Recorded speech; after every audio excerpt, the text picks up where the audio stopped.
야고보서 강의 두 번째 시간, 야고보서 1장 2절에서 8절 말씀입니다. 우리 한 목소리를 같이 합독하도록 하겠습니다. 시작. 내 형제들아, 너희가 여러 가지 시험을 당하거든 온전히 기쁘게 여기라. 이는 너희 믿음의 시련이 인내를 만들어내는 줄 너희가 알미라. 인내를 온전히 이루라. 이는 너희로 온전하고 구비하여 조금도 부족함이 없게 하려 함이라. 너희 중에 누구든지 지혜가 부족하거든 모든 사람에게 후히 주시고 꾸짖지 아니하시는 하나님께 구하라. 그리하면 주시리라. 오직 믿음으로 구하고 조금도 의심하지 말라. 의심하는 자는 마치 바람에 밀려 요동하는 바다 물결 같으니 이런 사람은 무엇이든지 주께 얻기를 생각하지 말라. 두 마음을 품어 모든 일에 정함이 없는 자로다. 하나님은 살아계십니다. 살아계신 하나님은 여전히 변함없는 사랑과 은혜로 우리와 늘 함께 하시는 하나님인 줄로 믿습니다. 사랑하는 성도 여러분, 여러분 인생사 세옹지마라는 말을 들어보셨을 것입니다.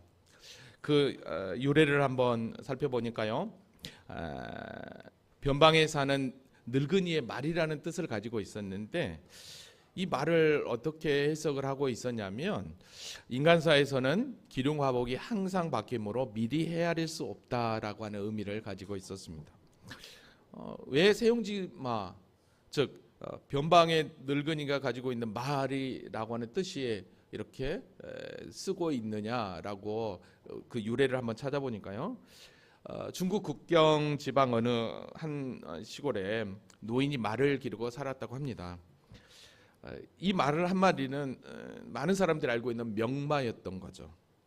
근데 어느 날 이 말이 도망쳐 버린 것입니다. 그래서 사람들이 이 어르신에게 찾아와서 위로를 전합니다.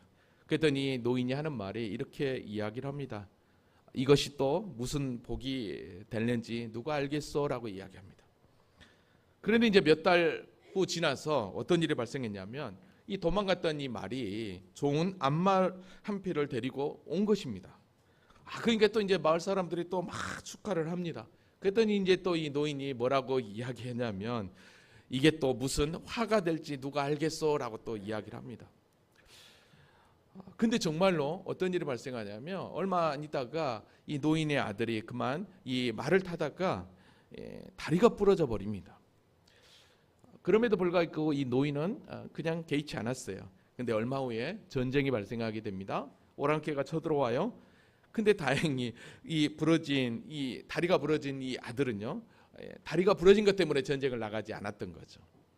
그래서 생명을 구할 수 있었다라는 거죠.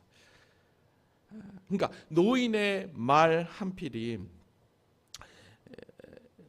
그러니까 노인의 그 말 한 필 때문에 이 가정에 화도 오고 복도 왔다라는 거예요. 그래서 인간사 세옹지마라고 하는 그런 사자성어가 생겼다라고 합니다.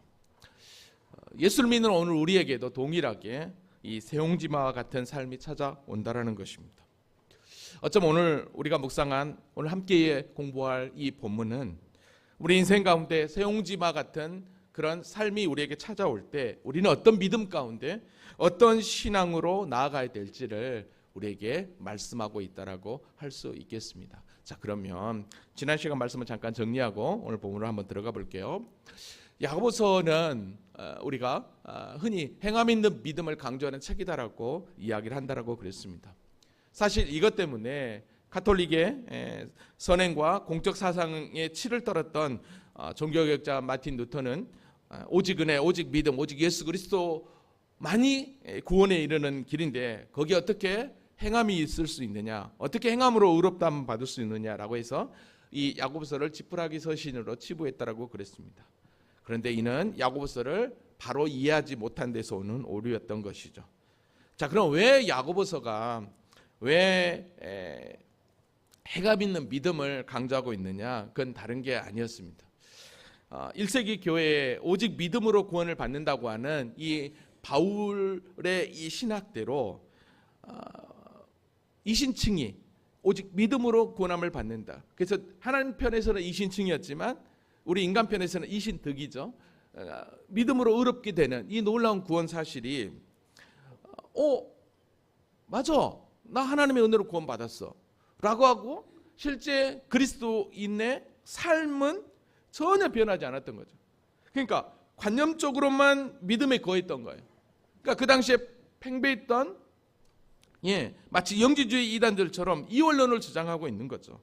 믿음과 신앙생활을 별개로 착각했던 것입니다. 그러니까 나는 은혜 받았으니까 그냥 그렇지 그러니까 전혀 변함이 없는 맹목적인 믿음에 살고 있는 그들을 향해서 무슨 소리냐? 너희가 정말 구원받았느냐? 정말로 믿음이 있노라고 하면 믿음에 그 행함이 있어야 된다라고 하는 것을 분명히 강조했던 것이 바로 이 야고보서 말씀이라고 했습니다. 그래서 바울서신에서 이야기하고 있는 이 믿음은 구원을 얻는 데 있어서 어떻게 우리가 구원함을 받느냐에 중점적으로 소개했다면, 야고보서는 바로 구원받는 자가 어떻게 믿음으로 반응해야 될지 곧 성화의 단계를 우리에게 소개하고 있는 책이라고 했습니다. 그래서 믿음이라고 하는 그 상황에서 바울서신은 뿌리에 관점을 두고 있었다면, 이 야고보서는 열매에 관점을 두고 있었던 것이죠. 결국 동일한 말씀이었던 것입니다. 그러니까 신앙생활에 필요한 것은 믿음, 그리고 그 믿음 안에 온전한 행위, 이것이 곧 균형 잡힌 삶이 진짜 그리스도인의 삶이라는 거죠. 진짜 믿음의 삶이라는 것을 우리가 첫 시간에 확인할 수 있었습니다. 특별히 이 야고보서를 쓴 저자는 바로 예수님의 친동생 야고보였습니다. 그는 초대교회의 큰 기둥 같은 수장이 되어서 초대교회의 그 리더십에 아주 베드로와 요한 다음으로 열심히 귀한 사역을 감당했던 것을 보게 됩니다. 사실 이 야고보는 예수님의 친동생이었기 때문에 평생을 예수님을 보고 자랐기 때문에 그 예수가 메시아, 즉 그리스도라고 하는 이야기를 했을 때 처음에는 믿지 않았습니다. 그런데 그가 부활하신 주님을 만나고 나서부터는 어떻게 됩니까? 그가 완전히 뒤바뀌었죠. 그의 육신의 형이었던 그 예수가 바로 우리를 구원할 메시아, 구원자라는 것을 분명하게 고백을 했습니다. 그래서 그가 그 믿음으로 초대교회 수장이 되어서 하나님의 교회를 이끌었던 것을 보게 됩니다. 그래서 야고보서 1장 1절에서는 하나님과 주 예수 그리스도의 종 야고보는 그랬습니다. 육신의 동생이 그리스도 메시아라고 형을 고백한다는 건 정말 대단한 것이죠. 근데 그 고백 가운데 또 종이라고 고백했다는 것이죠. 그리고 흩어져 있는 12지파에게 이 편지를 보낸다고 그랬습니다. 여기서 흩어진 12지파는 흩어져 있는 디아스포라 유대인들만을 이야기하는 것이 아니라 온 열방 가운데 있는 이방인과 비롯해서 예수 믿는 모든 성도들을 의미한다라고 그랬습니다. 이걸 어디서 알 수 있었냐면 베드로 사도도 흩어진 나그네, 흩어진 성도들을 향해 편지를 했었는데 어떤 자들이었느냐? 그건 다른 게 아니었습니다. 하나님 아버지의 미리하심을 따라 성령이 거룩하게 하심으로 순종함과 예수 그리스도의 핏부림을 얻기 위하여 택하심을 받은 자들이라는 표현을 했습니다. 그러니까 흩어진 12지파는 곧 하나님의 은혜 가운데, 강권적인 은혜 가운데 선택받은, 구원받은 모든 그리스도인들을 흩어진 12지파 여기에 속한다라고 그랬습니다. 자, 그러면 이게 지난 시간까지 공부했던 내용인데 이제 오늘 본문으로 와보면 로마 제국에 흩어져서 살고 있는 수많은 디아스포라 그리스도인들, 이 그리스도인들에게 그 당시에 초대교회 수장으로 있었던 이 야고보 사도가 가장 먼저 하고 싶은 이야기가 뭐겠냐는 거죠. 우리도 처음 누군가를 만나게 되면 가장 먼저 안부를 묻는 게 무엇입니까? 잘 사냐? 잘 있냐? 라는 거죠. 어쩌면 이 야고보 사도도 흩어져 있는 많은 디아스포라 믿음의 성도들을 향해 이런 안부를 묻는데 그 첫 번째 그 안부, 그 권면이 뭐였냐면 바로 오늘 본문 2절입니다. 자, 2절 말씀 다 같이 한번 볼까요? 자, 시작. 내 형제들아 너희가 여러 가지 시험을 당하거든 온전히 기쁘게 여기라. 아멘. 내 형제들아라는 게 믿음의 성도들을 향해 이렇게 외치고 있죠. 너희가 여러 가지 시험을 당하거든. 여기서 여러 가지 시험이라고 했는데 이 여러 가지 이 시험의 원문의 뜻은 시련, 유혹을 뜻합니다. 근데 오늘 본문의 이 시험이 의미하는 쪽은 인간에게 찾아오는 그런 유혹보다는 그리스도인으로서 믿음을 지키는 데 있어서 찾아오는 고난, 시련을 뜻하는 단어라고 할 수 있습니다. 그러니까 내 형제들아 너희가 여러 가지 고난, 시련이 찾아오거들랑 온전히 뭐하라? 기쁘게 여기라. 이렇게 고면하고 있습니다. 자, 근데 여러분, 우리도 그렇지만 초대 1세기 그 교회들에게 그리스도인으로 산다는 건 정말 죽음과도 같은 거였거든요. 근데 그 여러 가지 고난, 시련이 찾아오는데 과연 이 말씀대로 온전히 기뻐할 수 있냐 이거예요. 오늘 저와 여러분에게도 예수를 믿는 과정 가운데 시련, 고난이 찾아올 때 어떻습니까? 마음이 편하던가요? 아니에요. 우리의 마음이 답답해집니다. 몸도 마음도 괴로워지고 모든 게 귀찮아고 만사가 그냥 귀찮아질 정도로 우리도 그러거든요.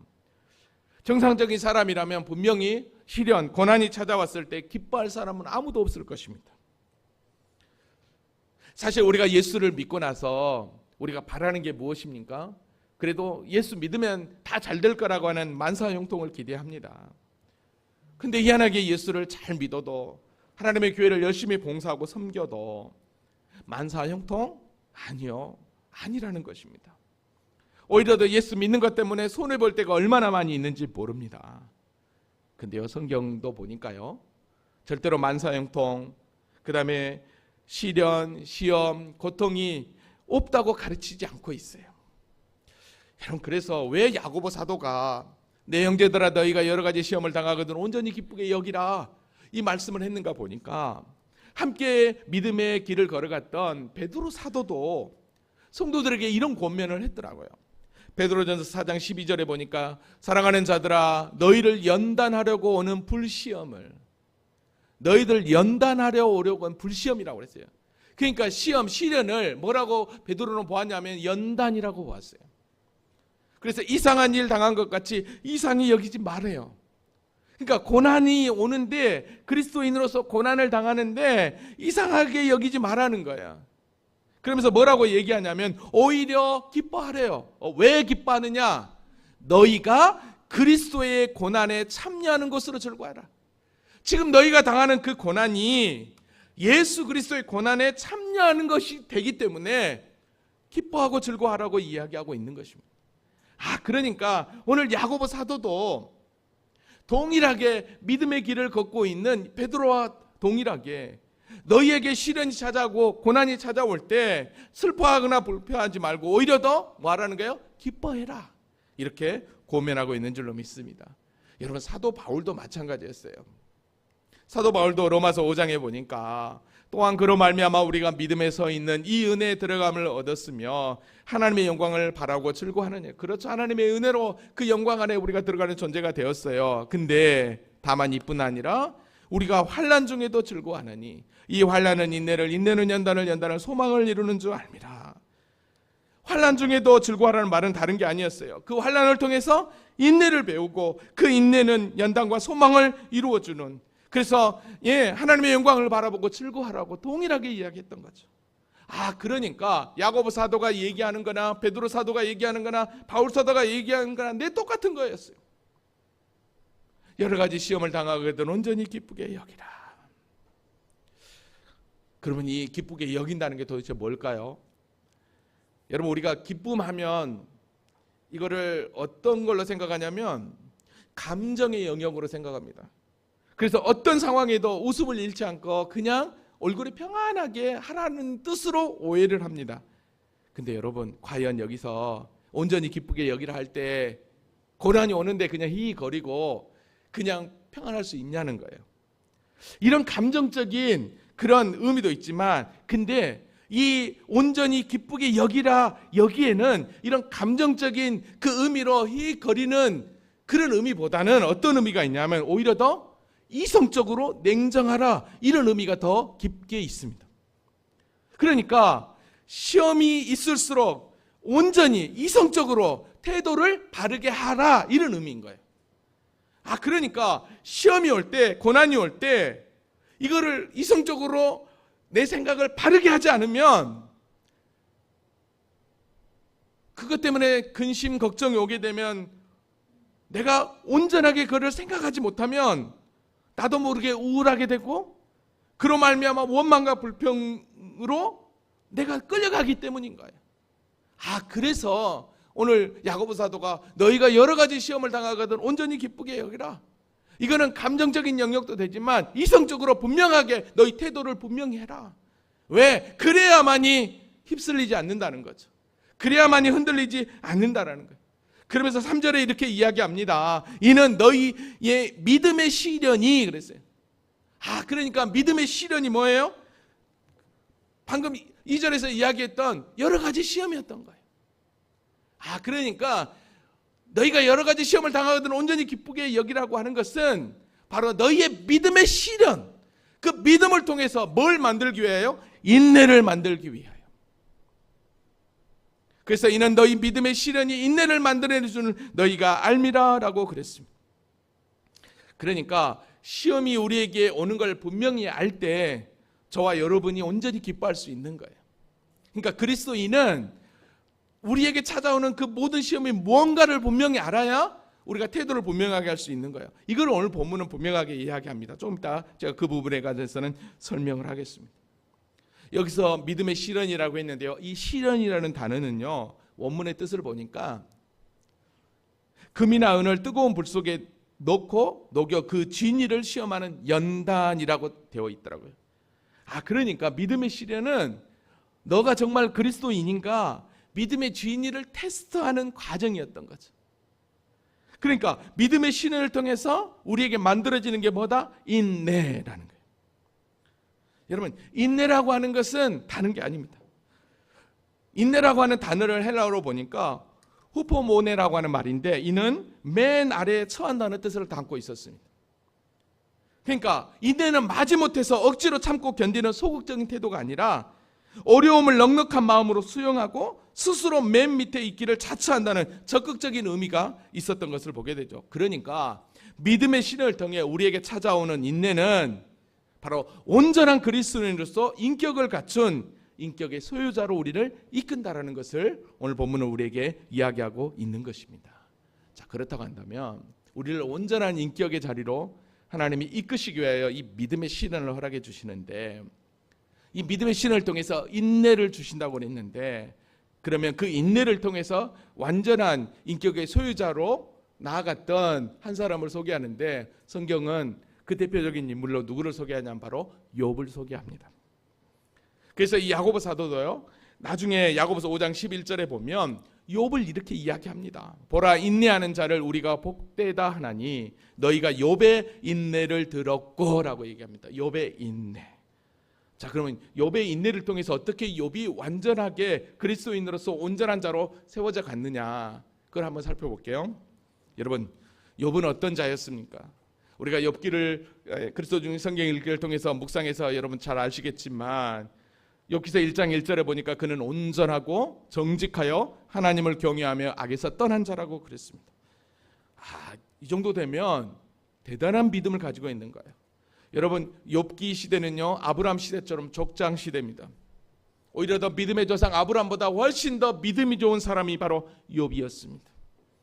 그에게는 7아들과 딸 셋이 있었고요, 그의 소유는 어마어마했습니다. 양 7,000마리, 낙타 3,000마리, 소 500결이, 암나귀 500마리, 종도 많고 동방 사람 중에서 가장 훌륭한 자였다라고 성경은 소개하고 있습니다. 자, 그런데 여러분, 이런 믿음의 사람 이 욥을 하나님께서 어떻게 합니까? 사단에게 욥을 칭찬하죠. 그러니까 사단이 이렇게 얘기하죠. 어찌 까닭없이 하나님, 이 욥이 하나님을 섬기겠냐고. 이때 하나님은 사단에게 모든 것을 다 허락하시죠. 그래서 사단은 욥의 모든 것을 다 한순간에 빼앗아 버립니다. 자녀들도 소유들도. 그때 욥에게도 종기까지 와서 어떤 일이 발생합니까? 그가 재 가운데 앉아서 질그릇으로 몸을 직직 긁고 있습니다. 이럴 때 그의 아내가 이렇게 이야기를 하죠. 그래도 자기의 온전함을 굳게 지키느냐? 하나님을 욕하고 죽으라. 더 나아가서는 욥의 세 친구가 욥을 찾아와 위로하려고 합니다. 그러나 그들 모두도 인과응보적인 말로 너가 죄 지었기 때문에 이런 고난이 왔어 라고 하면서 오히려 더 욥의 마음을 더 아프게 했습니다. 사실 이런 고통 가운데 있을 때 욥이 이런 고백을 합니다. 우리가 너무너무 잘 아는 욥기 23장 10절 말씀이죠.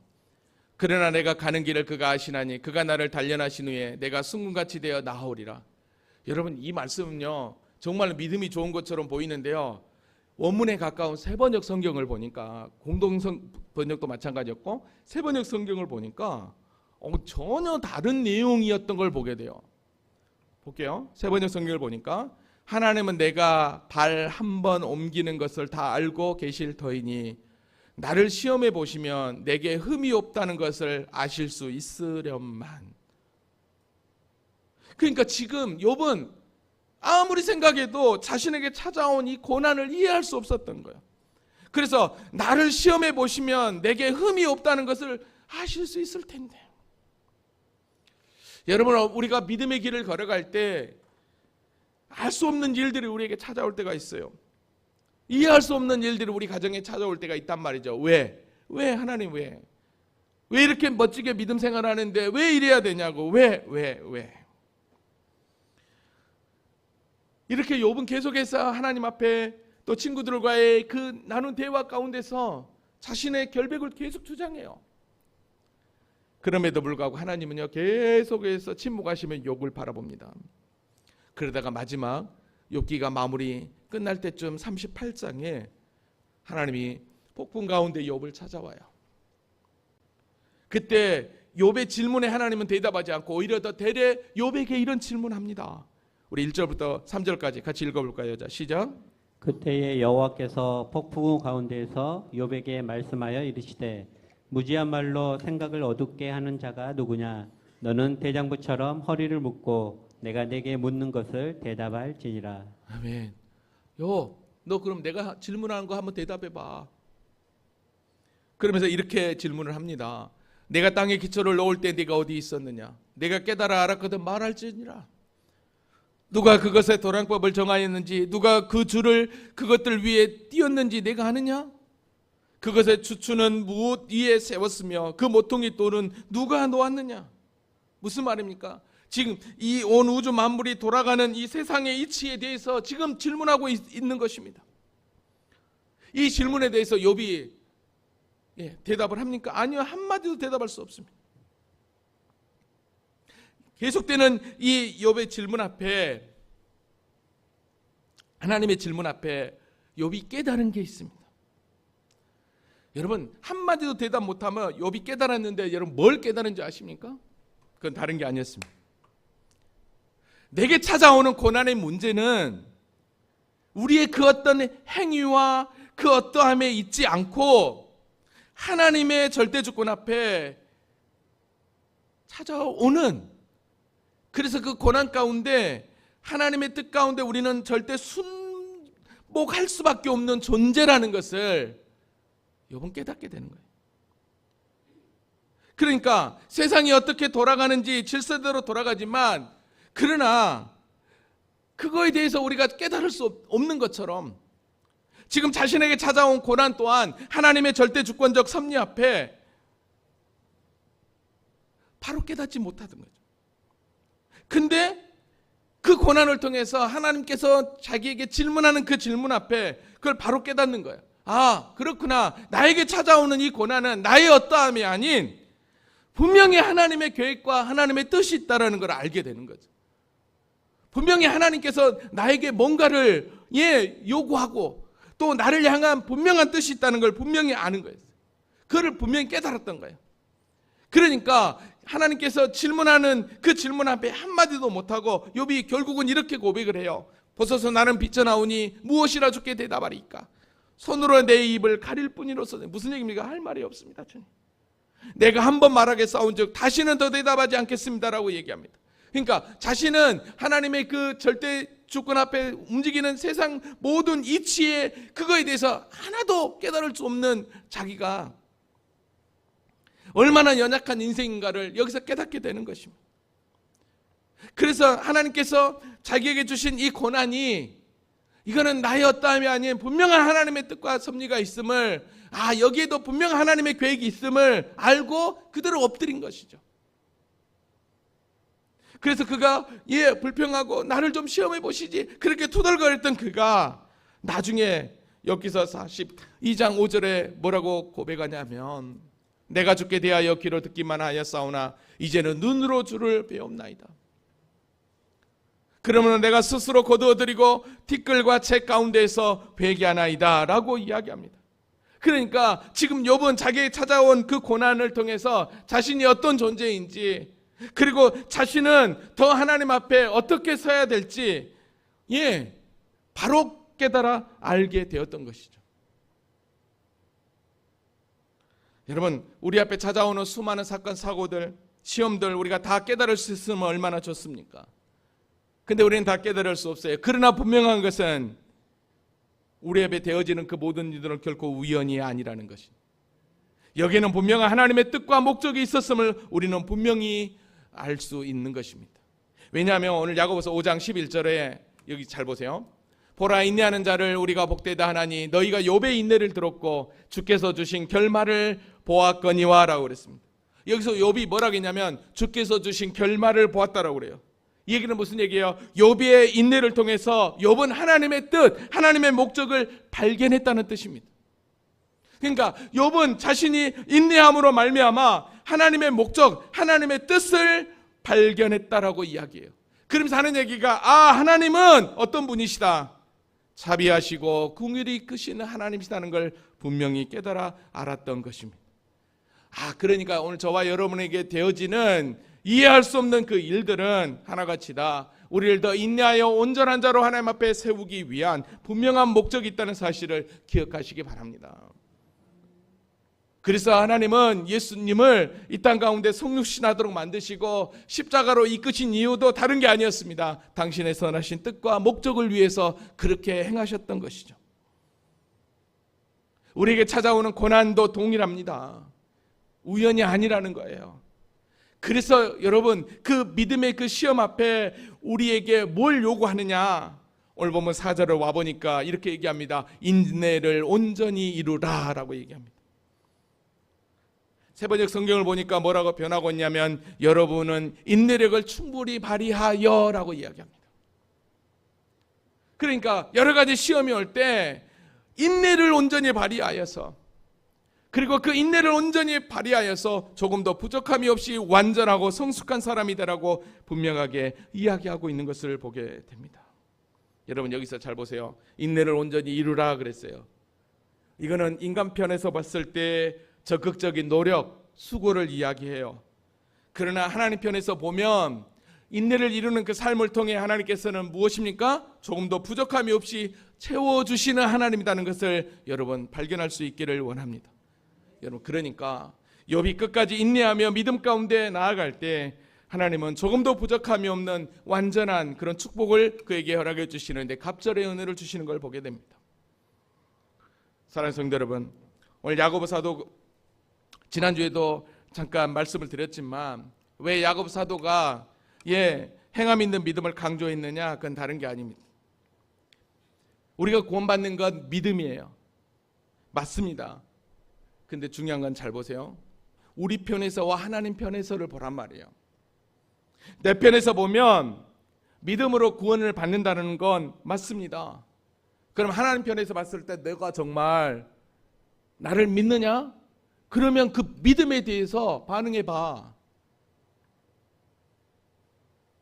믿노라고 하면서도 정말 믿음의 삶을 살지 못한다고 한다면 하나님이 봤을 때 과연 네가 믿음이 있느냐? 네가 구원받은 하나님의 자녀냐? 그걸 판단할 수 있겠냐는 거예요. 여러분, 그래서 우리가 동전의 양면처럼 늘 내 편에서만 생각하지 말고 하나님 편에서 하나님의 말씀을 볼 줄 아는 해안이 있어야 됩니다. 하나님 편에서 보니까 그래, 그리스도인이라면, 믿는 사람이라면 이런 행함이 있어야 되는 거 아니야? 그래서 야고보 사도는 지금 하나님 편에서 우리에게 이야기하고 있는 거예요. 행함 있는 믿음을 보이라는 거죠. 그래서 오늘 본문에도 마찬가지요. 인내를 온전히 이루라는 거예요. 인내를 온전히 이루지만 그러나 분명한 것은 그 인내를 온전히 이루는 데 있어서 하나님 편에서 봤을 때는 풍성함, 부족함이 없는 것을 준비하고 계시는데 그거에 대해서 인내를 온전히 이루기 위해서 우리에게 필요한 게 뭐냐? 하나님 또다시 우리에게 뭘 허락해 준지 아십니까? 그냥 우리를 외면한 게 아니었어요. 오늘 본문 5절에 보니까 너희 중에 누구든지 지혜가 부족하거든. 이 지혜는 뭘까요? 바로 인내하며 시험을 참을 수 있는 힘이죠. 누구든지 지혜가 부족하거든. 모든 사람에게 호의 주시고 꾸짖지 아니하시는 하나님께 뭐하라? 구하라. 그러면 뭐 한대요? 주시리라. 할렐루야. 여러분, 우리 주님도 그랬잖아요. 너희 중에 누가 아들이 떡을 달라 하는데 돌을 주며 생선을 달라 하는데 뱀을 줄 사람이 있겠느냐? 너희가 악한 자라도 좋은 것으로 자식에게 줄 줄 알거든. 하물며 하늘에 계신 너희 아버지께 구하는 자에게 좋은 것을 주시지 않겠느냐? 그래요, 하나님은 우리에게 좋은 것을 주시는 하나님이셔요. 그러면 우리가 정말로 구해야 될 게 뭐겠냐는 거예요. 왜 그러면 우리가 구하는데 안 주실까요? 야고보서 4장 2절 3절은 이렇게 얘기합니다. 너희는 욕심을 내어도 얻지 못하며 살인하며 시기하여도 능히 취하지 못함으로 다투고 싸우는도다. 너희가 얻지 못함은 구하지 아니함 때문이 아니요 구하여도 받지 못함은 정욕으로 쓰려고 잘못 구하기 때문이다라고 이야기를 합니다. 여러분, 하나님께서 처음 인간을 만들었을 때는 하나님의 뜻과 하나님의 목적을 쫓아 나아가도록 세팅되어 있었습니다. 그게 곧 하나님의 영광을 위해서 사는 존재로 나아가는 길이었습니다. 그런데 죄로 말미암아 그게 다 끊어져 버렸죠. 그러니까 하나님을 향해 목적지와 뜻을 쫓아서 영광을 위해서 사는 존재가 이제는 전혀 엉뚱한 길로 가게 된 것입니다. 그런데 예수 그리스도의 십자가의 구속의 은혜로 우리를 다시 재창조하여 다시 거듭나고요. 이제는 하나님을 향해 목적지와 뜻을 쫓아서 하나님의 영광을 위하여 갈 수 있는 존재가 우리로 되었단 말입니다. 그러면 그렇게 우리를 세팅해 놨다면 이제 우리는 어떻게 가야 되겠냐는 거죠. 하나님이 원하시는 뜻과 하나님의 목적지를 향해 나아가야 되는 거 아니겠습니까? 그러면 하나님의 뜻과 하나님의 목적지를 향해 하나님의 영광을 위해서 나아가는 그 길에 우리가 그 길을 온전히 가기 위해서 하나님이 우리에게 허락하신 게 뭐냐? 그게 바로 시험이었던 것입니다. 그러니까 여러 가지 시험은, 우리 그리스도인에게 찾아오는 여러 가지 시험은 우연이 아니라 바로 하나님의 뜻과 목적지를 쫓아서 하나님의 사람으로 다시 세우기 위한, 그래서 인내를 통해서 온전함을 이루도록 우리를 그 자리로 이끌기 위해서 우리에게 시험을 허락하신 것입니다. 그래서 여러 가지 시험을 만나거든 뭐하라? 기뻐해라. 아, 그렇구나. 지금이 내가 다시 한번 다 하나님의 뜻을 쫓아 목적지를 향해 영광을 위해서 나의 온전함을 드러내는 자리구나. 그렇게 하고 기뻐할 수 있는 것입니다. 그럴 때 우리가 그 시험 앞에서도 이성적으로 판단하게 되는 것입니다. 그냥 왜 나에게 이런 일이, 그걸로 그냥 낭망하며 그냥 억울해하며 한없이 억울하고 한없이 나를 낙심하게 만듭니다. 그런데 어떡합니까? 그래서 우리에게 필요한 게 뭐예요? 구하라는 겁니다. 부르짖으라는 겁니다. 그래서 오늘 본문 6절에 이렇게 이야기합니다. 오직 믿음으로 구하고 조금 더 의심하지 말라. 하나님께서는 그렇게 나를 그렇게 세워줄 거라고 하는 확신을 가지고 하라는 것입니다. 의심하지 말래요. 여러분, 의심한다는 것은 무엇입니까? 하나님을 온전히 신뢰하지 않는다는 거잖아요. 근데 여러분 보십시오. 조금 더 의심하지 말라, 이 말은 무조건 응답된다라고 기도하라, 그런 뜻이 아닙니다.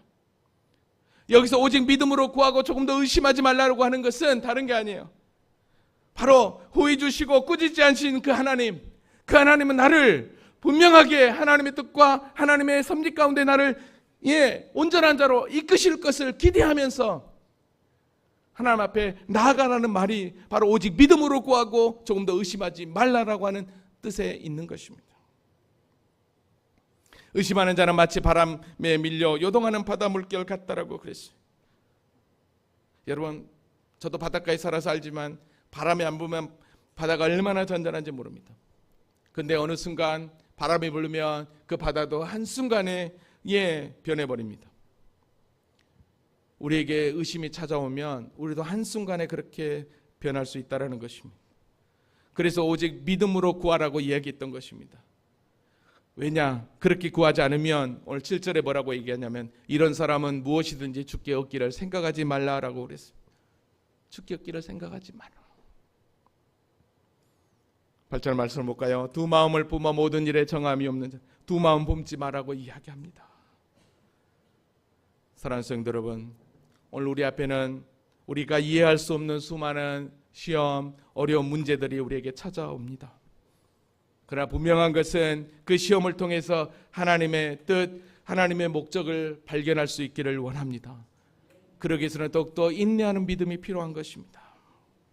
이제 말씀을 정리합니다. 시험을 기뻐하라고, 왜? 다른 게 아닙니다. 우리를 더 인내의 사람으로 온전하게 하나님의 뜻과 하나님의 목적을 쫓아 나가는 존재로 우리를 세우기 위한 하나님의 선한 계획이 있다는 것입니다. 그래서 베드로 사도는요, 이런 시험이 있는 우리를 향해 또 이렇게도 권면했습니다. 베드로 전서 1장 6절, 그러므로 너희가 이제 여러 가지 시험으로 말미암아 잠깐 근심하게 되지 않을 수는 없으나 오히려 크게 기뻐하는, 잠깐 근심할 수 있지만 그러나 기뻐하라는 거예요. 왜 기뻐해요? 우리를 더 큰 믿음의 자리로 이끄시니까. 여러분, 그래서 그 다음 7절부터 9절에 이렇게 얘기합니다. 너희 믿음의 확실함은 불로 연단하여도 없어질 금보다 더 귀한 그리스도 예수께서 나타나실 때 칭찬과 영광과 존귀를 얻게 할 것이다. 예수를 너희가 보지 못하였으나 사랑하는 도다 이제도 보지 못하나 믿고 말할 수 없는 영광스러운 즐거움으로 기뻐하니 믿음의 결국 곧 영혼의 구원을 받음이라 라고 분명하게 이야기를 합니다. 그렇습니다. 믿음의 끝, 곧 영혼의 구원을 받은 자들은 말할 수 없는 영광스러운 그 기쁨, 그 영광의 순간을 보면서 우리에게 그 어떤 고난, 그 어떤 시험이 찾아온다 할지라도 흔들리지 않고 요동하지 않고 믿음 가운데 나아가야 하는 것입니다. 서두에 말씀드렸지만 인생사 세옹지마라고 그랬습니다. 미래를 알 수 없는, 예측할 수 없는 일들이 우리 가운데 온단 말입니다. 그래서 우리에게 필요한 건 하나님의 지혜고, 그래서 하나님의 뜻, 하나님의 나를 향한 분명한 목적을 발견하는 게 중요한 것입니다. 사랑하는 성도 여러분, 여러분 앞에 그 어떤 시험, 그 어려운 문제들이 혹시라도 찾아온다 할지라도 절망하지 말고 좌절하지 말고 나를 향한 주님의 선하신 뜻과 계획이 있음을 알고 인내하면서 온전함으로 주님 앞에 한 걸음 더 전진하는 우리 모두가 될 수 있기를 주님의 이름으로 기도합니다. 우리 다 같이 자리에서 일어나시겠습니다.